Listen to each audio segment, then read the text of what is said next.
Sir இந்த இந்த டிஐஜியினுடைய கைது சராசரியாக இப்போ எங்களை மாதிரி ஆட்கள் எல்லாம் இதை நாங்கள் எப்படி அண்டர்ஸ்டாண்ட் பண்ணிக்கிறது சார்? அதாவது இந்த கைது நடவடிக்கை நீதிமன்றத்தின் மூலமாக பெற்ற ஆணையின் மூலமாக நிறைவேற்றப்பட்டிருந்தால் அதன் மீது ஒரு விமர்சனத்தை வைப்பதற்கு நாம் தயங்க வேண்டியிருக்கிறது. ஆனால் இதை மீறி ஒரு தர்மம் அப்படிங்கிற ஒரு அடிப்படையில் சொன்னாக்க அந்த ஏன் அப்படின்னா நான் கொஞ்சம் வெளிப்படையாக பேச விரும்புகிறேன். நான் வந்து இல்லை நான் அந்த சிபிசிஐடியை பற்றி நான் குறை சொல்ல விரும்பலை. ஆனால் என்ன அப்படின்னா இந்த அதிகாரி டிஐஜிங்கிற அதிகாரி இருக்கார் பாருங்க, இவரை பற்றி எல்லாத்துக்கும் தெரியும், துறையில் இருக்க அத்தனை பேருக்கும் தெரியும். நாங்கள் எல்லாமே அவரோட பழகின ஆளுங்க, எங்களுக்கு மேலே இருந்தவர் எல்லாமே தெரியும். அவரை தனிப்பட்ட முறையில் அலுவலக பணிகளுக்கு இடையில் நாங்கள் பார்க்கும் பொழுது அவர் எதையுமே வந்து தவறாக செய்வதற்கு அனுமதிக்கிறது கிடையாது. எங்களுக்குலாம் அட்வைஸ் பண்ண எல்லாத்துக்குமே கரெக்டாக பண்ணணும், அப்படி பண்ணணும், இப்படி பண்ணணும் எல்லாத்தையும் அட்வைஸ் பண்ணுறவர். நிச்சயம் அவர் வந்து அந்த மாதிரியான ஒரு உணர்வுள்ள தவறை செய்யணுங்கிற உணர்வுள்ள ஆள் கிடையாது. பட் என்னென்னா சூழ்நிலை வந்து அவரை வந்து கைதியாக்கியிருக்கு, அதான் உண்மை. இப்போ இது சார் போலீஸ் வந்து சிபிசிஐடி வந்து தமிழ்நாட்டில் இருக்கிற ஒரு பவர்ஃபுல் ஏஜென்சி சார் அது, சரிங்களா? அவங்க அவ்வளோ சுலபத்தில் இவ்வளோ பெரிய ஒரு டிஐஜி கேடர் ஆஃபீஸரை ரெஜிஸ்ட்ரேஷன் டிபார்ட்மெண்ட்டில் அவ்வளோ சீக்கிரத்துலலாம் போய் அரெஸ்ட் பண்ண மாட்டாங்க. ஒரு ஸ்ட்ராங் எவிடன்ஸ் இல்லாமல் இப்படி சட்டுன்னெல்லாம் ஒரு கைது நடந்திருக்காது. பட் ஏதோ ஒன்று இருக்குது, அது வந்து விசாரணையில் தெரிய போகுதுன்னு வச்சுக்கோங்களேன்.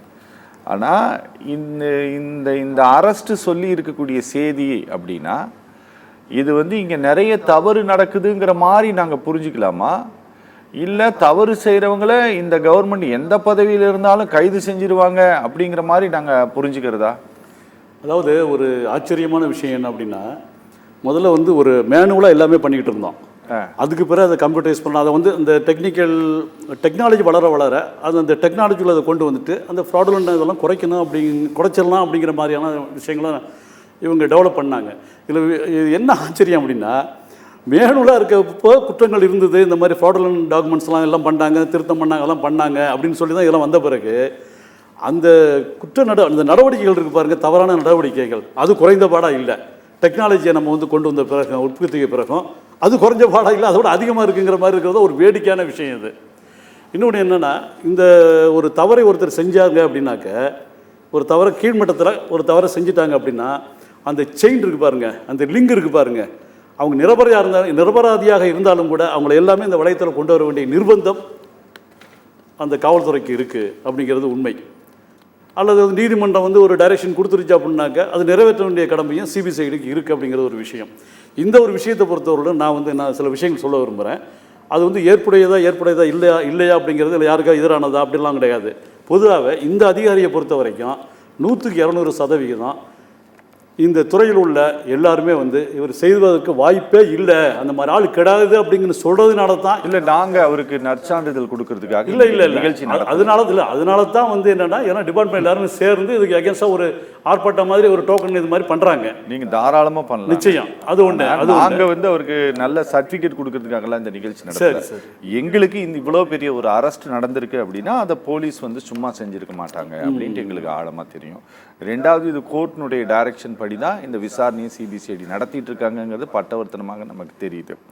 இந்த ஒரு சார்ஜ் மட்டும் இல்லாமல் தொடர்ச்சியாக புகார்கள் வருதுங்கிறதுனால ஃபர்தராக கஸ்டடி எடுத்து விசாரிக்கிறதுக்கான நகர்வுகள்லையும் போயிட்டுருக்காங்கன்ட்டெல்லாம் செய்தி வந்துட்டுருக்கு.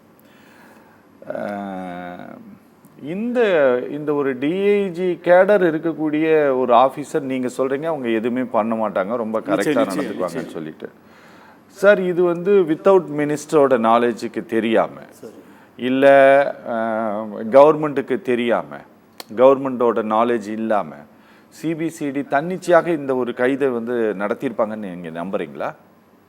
அதாவது இதில் வந்து இப்போ வந்து அமைச்சர் இதில் இன்வால்வ் ஆகிருக்காரா, இல்லை அரசு இன்வால்வ் ஆகிருக்கா அப்படிங்கிறது இன்வால்வ் ஆகிருக்காரான்ட்டு இல்லை, அவங்களோட இந்த கைது நடவடிக்கையில் இல்லை இவங்களை இந்த பதிவுத்துறையில் உள்ள அதிகாரிகளை குற்றம் சுமத்துற அந்த விஷயங்கள் குற்றம் சுமத்துறதுல இல்லை. இவ்வளோ பெரிய ஒரு ஆஃபீஸர் கைது அப்படிங்கும்போது நீங்கள் கன்சர்ன் மினிஸ்டரோட நாலேஜுக்கு இது ரொம்ப சீரியஸ் இஷ்யூவாக இருக்குங்கிறது கவனத்துக்கு போகாமலாம் இருந்திருக்கும். அப்படி எனக்கு தெரியல, போயிருக்கக்கூடும் தான் நினைக்கிறேன்னா. ஒருவேளை இவங்க சுதந்திரமாக செயல்படும் பொழுது அது மினிஸ்டர் நாலேஜுக்கு போக வேண்டிய தேவையில்லை அப்படின்னு கூட நான் நினைக்கிறேன். கரெக்ட். ஆமாம், ஏன்னா இவங்க வந்து சுதந்திரமாக செயல்பட்டாங்கன்னா அவர் நாலேஜுக்கு போகணுங்கிற தேவையே கிடையாது, அவர்கிட்ட சொல்லிட்டு செய்யணுங்கிறது கிடையாது. சரி, ஏன்னா இது வந்து மற்றவங்களுடைய இன்ஃப்ளூயன்ஸாக இருக்கும், அதனால் அது ரகசியமாக பண்ணலான்னு திடீர்னு முடிவெடுத்துருக்கலாங்கிறது கூட அந்த அந்த திட்டத்தை வந்து ரகசியமாக வச்சுருந்து திடீர்னு அவங்க நிறைவேற்றிருக்கலாம் அப்படிங்கிற ஒரு வாய்ப்பு கூட இருக்குது. சரி, நாங்கள் வந்து என்ன அப்படின்னா இந்த ஆனால் வந்து என்னென்னா பதிவுத்துறையில் வந்து தவறு செய்ய யாருமே செய்கிறதில்லன்னு சொல்ல மாட்டேன். ரொம்ப மீகராக ஒரு 1% இல்லை 0.5% இந்த மாதிரி தவறு செய்கிறவங்களோட இருக்காங்க அப்படிங்கிறது உண்மை தான். அது வந்து எந்த மனநிலை செய்கிறாங்க அப்படிங்கிறது தான் பெரிய நமக்கு ஆச்சரியமாக இருக்குது. சார், ஒரு அதிகாரி வந்து தப்பு பண்ணிட்டாருன்ட்டு ஒரு எஃப்ஐஆர் ஃபைல் பண்ணுறதுக்கும் அந்த எஃப்ஐஆர் ஃபைல் ஆகிடுச்சின்னு சொல்லிட்டு அவர் சம்மந்தப்பட்ட அந்த சப் ரிஜிஸ்டரையோ இல்லை அதுக்கு மேலே பொறுப்பில் இருக்கக்கூடியவர்களையோ துறை ரீதியாக செக்ரட்டரியோ இல்லை யாராச்சும் ஒருத்தங்க சஸ்பென்ஷன் பண்ணுறதுக்கும் அரெஸ்ட் அளவுக்கு போகிறதுக்கும் இடையில் இருக்கக்கூடிய வித்தியாசம் ஒரு அரசு பணியாளராக உங்களுக்கு தெரியும்.